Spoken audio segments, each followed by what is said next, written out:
The galaxy had rules that nobody broke for 12,000 years, and the most important rule was simple. Species stayed apart and never truly united with each other. Every civilization knew this truth from the moment they reached the stars, and the reason was fear, because mixed alliances had caused terrible wars in ancient times, and weapons created by combined species had burned entire star systems to ash. So the Concord of Silence was born, and it demanded that all species remain separate and form only temporary agreements for trade and nothing more. Then humanity arrived, and everything changed. The humans were strange from the very beginning because they did not seem to understand that some things were simply not done in the galaxy. And within 300 years of discovering faster than light travel, they had done what everyone said was impossible. They had formed real friendships with 5 other species, and these were not just trade deals or military pacts, but genuine bonds of trust and shared purpose. The first were the Vethkai, who resembled giant insects with brilliant minds, and the humans found common ground with them through music of all things, because both species loved to create sounds that stirred emotions. The second were the monoliths, who were beings made of living crystal and silicon, and they moved slowly and thought deeply, and the humans admired their patience and wisdom. The third were the Delphini, who lived in water and breathed liquid, and they were playful and curious, and the humans built special ships where both species could live together. The fourth were the Luminari, who existed as pure energy and light, and they had watched the younger races for millions of years, but something about humanity made them want to finally reach out and connect. The fifth were the Hollow, who were ancient and dying, and their race had perhaps 50,000 members left in all the universe, but the humans refused to let them fade away alone. Together, these 6 species built something the galaxy had never seen before. Ambassador Chen Wei stood in the Great Hall of the United Species Parliament on a world they had named Taranova Prime, and behind her sat representatives of all 6 species. But they did not sit in separate sections as was tradition. Instead, they sat together with friends beside friends, regardless of what shape their bodies took.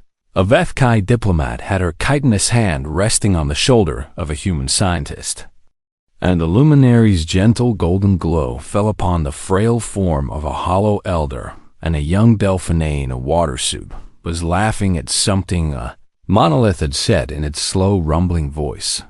Chunwei looked at the transmission device that would send her words to every corner of known space, and she took a deep breath. "They call us the Hexergy," she announced, "and we are not here to conquer anyone or force our ways upon the galaxy, but we are here to show you another way of living." She paused and looked back at her friends and allies and partners from 5 different worlds. "They told us this was impossible, and they told us that different species could never truly trust each other, but we have proven them wrong, and we stand before you as proof that unity is not weakness, but strength." The transmission ended, and across the galaxy, billions of beings watched in silence. On wealthy worlds, the merchant kings frowned, because unity among species meant they could not play one against another for profit, and on military worlds, the generals worried because the Hexergy's combined fleet was already becoming powerful. But nowhere was the fear greater than on the Shadow World of Keth, or where the supreme hierarchs of the Dominion of Endless Night gathered in their dark chamber. The Dominion had ruled through fear and division for 8,000 years, and they had grown fat on the chaos of a galaxy where no species trusted another, and their power depended on keeping things exactly as they were. First Hierarch Keth Volume was ancient and cruel, and his species resembled tall shadows given solid form, and he watched the recording of Chenwei's speech with growing rage. "This cannot be permitted," he rasped to his fellow hierarchs, "because if other species see what the humans have built, then they will begin to believe that such things are possible." Second Hierarch Velmuth nodded her dark head.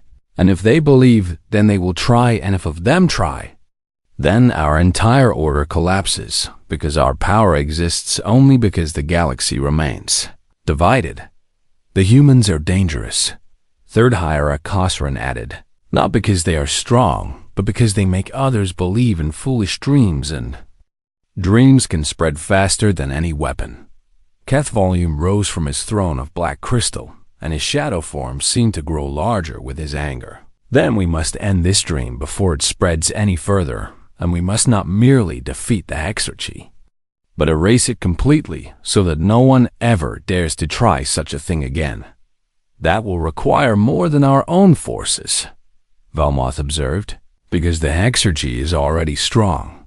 Then we will call upon every favor we have gathered over 8,000 years, Keth Volume replied, and we will remind the galaxy what happens to those who break the old rules. The vote was taken, and it was unanimous. The Hexarchy would be destroyed, and every world would be burned, and every ship would be shattered, and every man and woman and child of every species who had dared to join this alliance would be killed. There would be no surrender offered and no mercy given, because this was not merely a war, but an erasure, and when it was done, the galaxy would forget that the Hexarchy had ever existed. Messages went out to 37 species who owed debts to the Dominion, and within weeks, ships began to gather in the dark spaces between stars. 12,000 warships assembled, and crews were told that they were going to save the galaxy from a terrible threat, and soldiers were trained to show no mercy to the enemy on Terranova Prime. The leaders of the Hexarchy received intelligence reports about the gathering armada, and they knew what was coming. Admiral Yuki Tanaka read the numbers, and her face went pale because the Hexarchy had perhaps 800 combat-capable ships, and the math was simple. They mean to exterminate us, Chun Wei said quietly. Yes, Tanaka replied. They do. Then what do we do?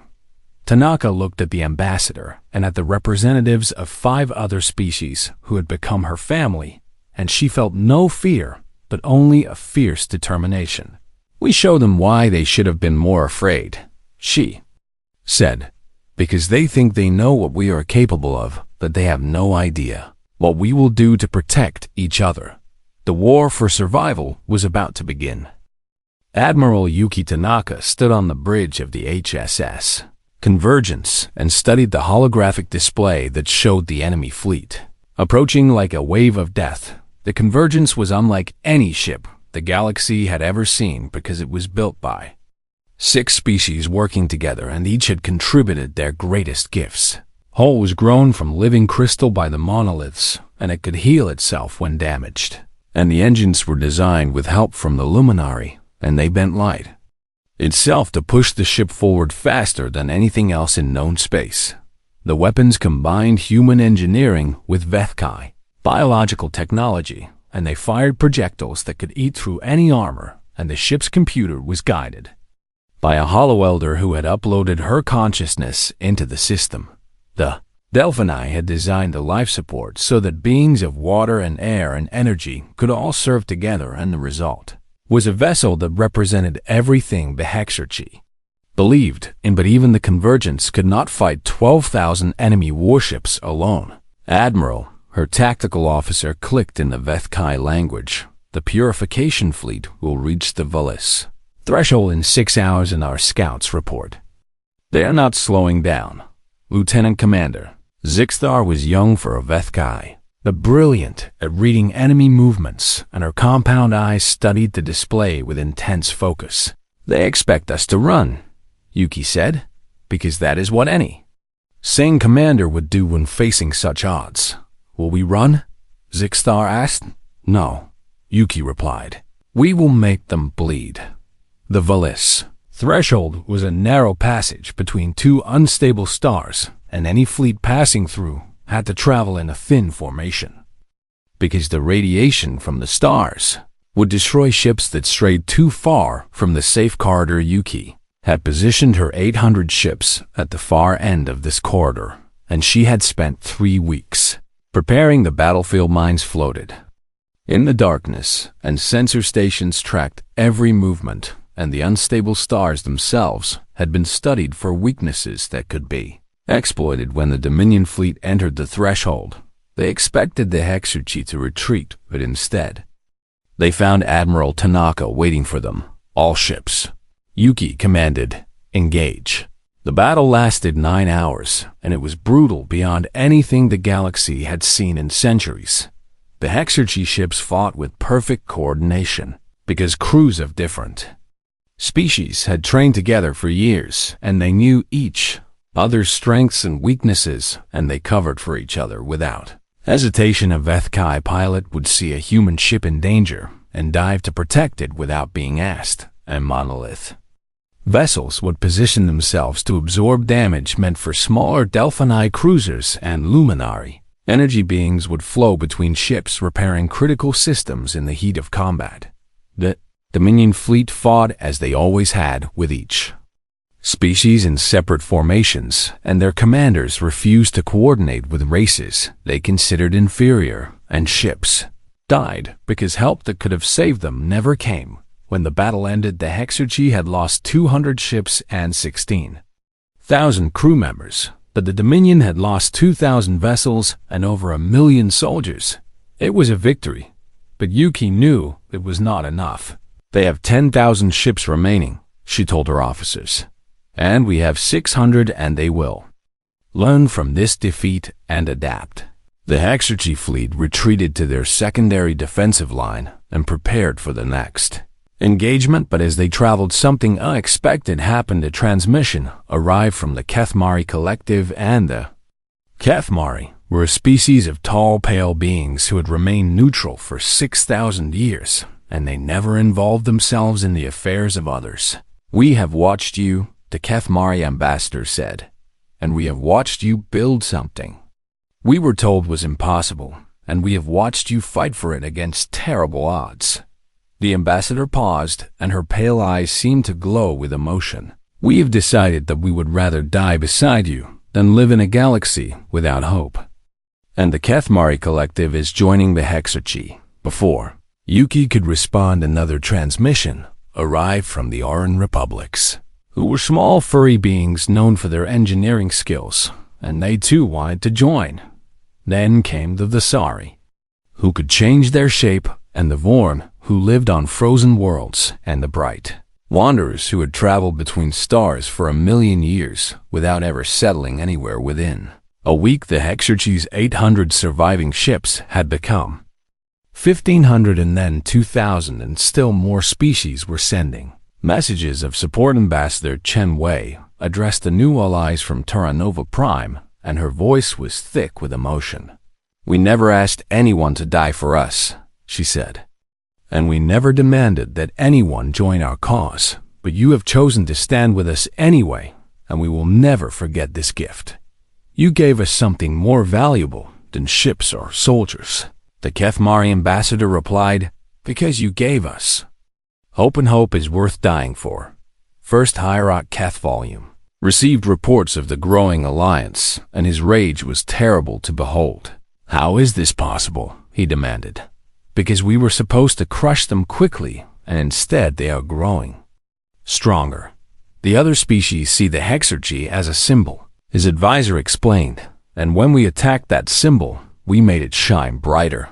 Then we will destroy the symbol so completely that no one will ever see hope in it again, Kethvoin declared.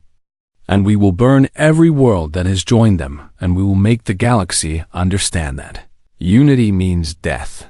The Dominion fleet resumed its advance, and both sides knew that the real war was only beginning. On the bridge of the Convergence, Admiral Tanaka looked at her crew of humans, Unvethkai and monoliths, and all the other species who had joined their cause, and she felt something she had not felt since the war began. She felt like they might actually win.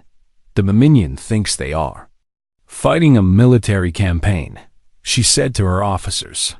But they are wrong, because this is a war of ideas, and you cannot kill an idea with ships and soldiers. What can kill an idea? Zixthar asked. Nothing, Yuki replied with a fierce smile. And that is why we are going to survive. The war continued for 18 terrible months, and every day brought new battles and new losses, and the cost of fighting for unity became clear to everyone. Commander Zexthi of the Vethkai was given an impossible order, and he accepted it without hesitation, because that was what the Alliance demanded. Hold Monarch Station, Admiral Tanaka told him, and give the evacuation transports 12 hours to escape with the civilians. Zexthi looked at the tactical display and saw 400 enemy ships approaching his position, and he had only 40 vessels under his command. Understood, Admiral. He clicked in his native language, 12 hours. Commander, Tanaka said, and her voice was heavy with sorrow. I cannot send reinforcements, and you know what this means. I know, Zexthi replied, and I accept it because those transports carry 3 million children, and their lives are worth more than mine. The Battle of Monarch Station lasted 14 hours because Zexthi and his crews refused to die easily, and they used every trick they knew and invented new ones when the old tricks stopped working. They hid in asteroid fields and ambushed enemy ships, and they overloaded their reactors to create explosions that took dozens of enemies with them, and they rammed their damaged vessels into the largest Dominion cruisers. When the last HFY ship finally went silent, the evacuation transports were long gone, and 3 million children would live to see another day. Not a single member of Zexthi's force survived, and his name was added to the Memorial of Heroes that grew longer every week. The monolith homeworld had existed for 3 billion years, and it was not truly a planet but a vast crystal formation that had grown slowly over eons, and the monoliths had evolved from the crystal itself. It was beautiful beyond description, and it sang with frequencies that could be heard across the star system and the visitor system, and it sang with frequencies that could be heard across the star system, and it sang with frequencies that could be heard across the star system and the stars. Monoliths believed it was the most sacred place in the universe. The Dominion targeted it specifically because they knew destroying it would break the monoliths completely. The bombardment lasted for 7 days, and the HFY fleet tried desperately to break through, but there were too many enemy ships guarding the system. When the crystal world finally shattered, the psychic scream of 1 billion monoliths echoed through space, and many of the survivors simply stopped moving and let themselves die from grief.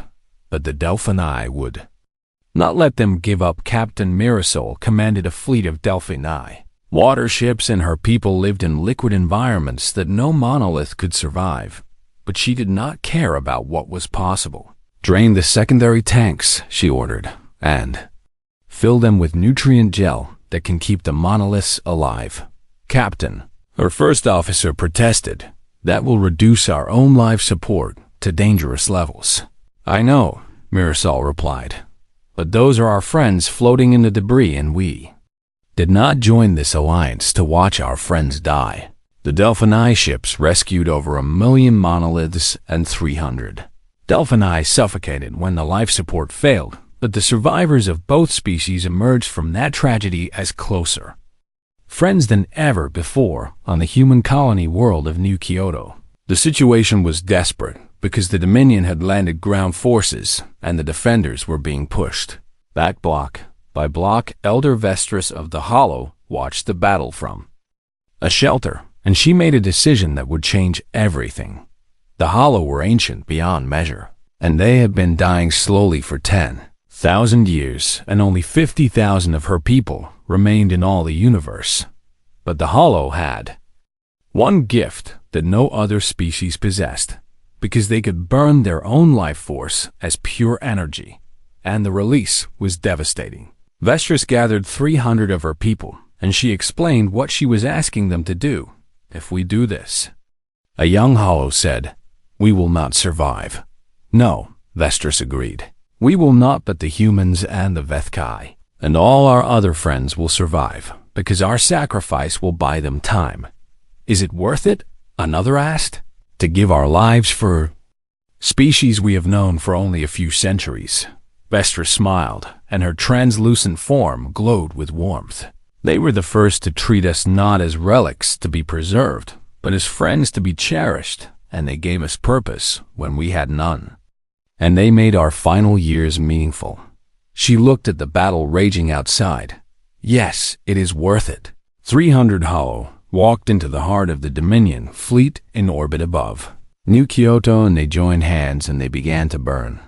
The pulse of energy disabled 2,000 enemy vessels, and the ships fell from orbit like dead leaves, and the invasion force on the ground lost all support and was quickly defeated. Not a single one of the 300 survived. Ambassador Chen Wei addressed the alliance from a bunker on Terra Nova Prime, because the capital was now under siege and enemy ships filled the sky. Her face was thin and tired, and her eyes were hollow from months of impossible choices, and she had not slept more than a few hours at a time since the war began. They think they are teaching us the cost of unity, she said, and they believe that if they hurt us enough, we will abandon each other and return to isolation. She thought of Zexthi and his 40 ships, and of the shattered crystal world, and of Vestris walking calmly to her death with 300 of her people. They have no idea what they have created, Chen Wei continued, because every sacrifice makes us stronger and every loss makes us more determined, and every death reminds us why we fight. Her voice grew hard as iron. We fight because unity is not just an idea but a promise, and we made that promise to each other, and we will keep it no matter the cost. Across the Alliance, soldiers and civilians heard her words, and they did not despair, because they knew she was right. The Dominion had tried to break them with cruelty and death, but instead, they had forged something unbreakable, and the final battle was approaching, and the Hexergy would face it together. The Supreme Fleet of the Dominion arrived at Terra Nova Prime with 8,000 warships and First Hierarch.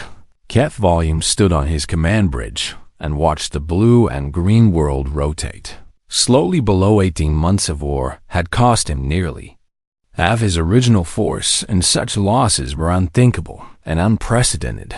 But victory was finally within reach. The Hexergy fleet was shattered, and their worlds were burned, and their people were scattered across a dozen refugee stations, and surely now they would see that resistance was pointless. Transmit surrender terms, Keth Volume commanded, and his shadow form rippled with satisfaction.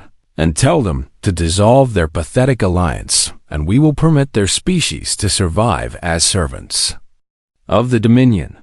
The response came not from Ambassador Chen Wei, but from Admiral Yuki Tanaka, First Hierarch. She said, and her voice was calm and steady, "You have spent 18 months trying to teach us that unity is weakness and that cooperation between species is impossible. And you have learned this lesson well," Keth Volume replied, "because look at what remains of your alliance." "We have learned something," Tanaka agreed, "but it is not the lesson you intended." "Then tell me what you have." "Learned, human. We have learned how to stop being afraid of you." Keth Volume laughed, and it was a cold and terrible sound. "Fear is wisdom when facing superior power, and your courage is meaningless against 8,000 warships." "Perhaps," Tanaka said. "But we are not facing your fleet alone." The sensors on every Dominion ship began screaming warnings as fold space signatures appeared all around the system, and ships emerged from nowhere in numbers that seemed impossible. The architects were first, and they were a species that had remained hidden for 50,000 years, and they built vessels of impossible geometry that hurt the eyes to look upon, and they had finally decided to reveal themselves.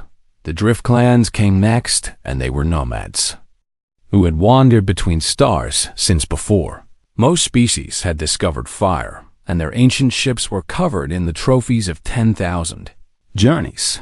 The Crocini warrior houses emerged in perfect formation, and they were feared throughout the galaxy as the most dangerous fighters in existence, and they had never united under a single banner until now. Then came species after species that had watched the war and made their choice, and some were former members of the Dominion itself, who had seen the Hexergy's example and found the courage to break their chains. 11,000 ships faced the Dominion's 8,000, and Kethvol's satisfaction turned to ash in his mouth. "How is this possible?" he whispered. "You taught them." Tanaka replied, "Because every atrocity you committed was broadcast across the galaxy, and every world you burned showed everyone exactly what you are." She paused, and when she spoke again, her voice held no anger, but only a deep and terrible certainty. "And every sacrifice we made showed them what we are, and they made their choice. This changes nothing." Kethvolium snarled, though his voice betrayed his fear. "Because the Dominion has ruled for 8,000 years, and we will not fall to a collection of dreamers and fools. Then let us test that belief." Tanaka said, "All ships engage." The Battle of Terranova Prime lasted 3 days, and it was the largest naval engagement in galactic history, and the destruction was beyond anything anyone had ever witnessed. Ships burned like stars, going nova, and debris fields stretched for millions of kilometers, and the void itself seemed to weep with the loss of so many lives. But the Hexarchy and their allies fought as one, while the Dominion fought as they always had, with each species protecting only itself. Human ships coordinated with architect vessels that should have been incomprehensible, and Vethkai fighters flew alongside Crethony warriors who had been their enemies for centuries, and monolith dreadnoughts shielded DriftClan cruisers without being asked. Dominion could not match this unity because they had spent 8,000 years ensuring that no one trusted anyone, and now that distrust was destroying them. On the second day, the Dominion's left flank collapsed when 3 of their allied species simply stopped fighting and announced they were switching sides. On the third day, Kethvol's flagship was surrounded by a combined force of human and Luminari and Delphini vessels, and his crew begged him to surrender, but he refused. "The Dominion does not surrender," he declared, "and we do not bow to inferior species." "Then you will die," Tanaka replied, "and your Dominion will die with you." The flagship was destroyed with all hands, and Kethvol's body was never found. When the battle ended, the Dominion fleet had ceased to exist, and the second and third hierarchs transmitted their surrender from Kethver, and the war was over. Admiral Tanaka stood on the bridge of the Convergence and looked at the debris field that stretched before her, and she felt no triumph, but only a deep exhaustion. Lieutenant Commander Zixthar approached her, and the young Vethkai's compound eyes reflected the distant fires. "Admiral," she clicked softly, "what do we do now?" Tanaka thought about everyone they had lost, and everyone who had survived, and the impossible thing they had built together. "Now we keep our promise," she said, "because we told the galaxy that there was another way, and we proved it with blood and sacrifice, and now we have to show them how to build it." "Is that possible?" Zixthar asked, "after so much death?" Tanaka looked at her crew of humans and Vethkai and monoliths and all the other species who had fought beside her, and she saw the same determination in their eyes. "Yes," she said, "because we have already done the impossible once, and we can do it again." The war was over, but the real work was just beginning.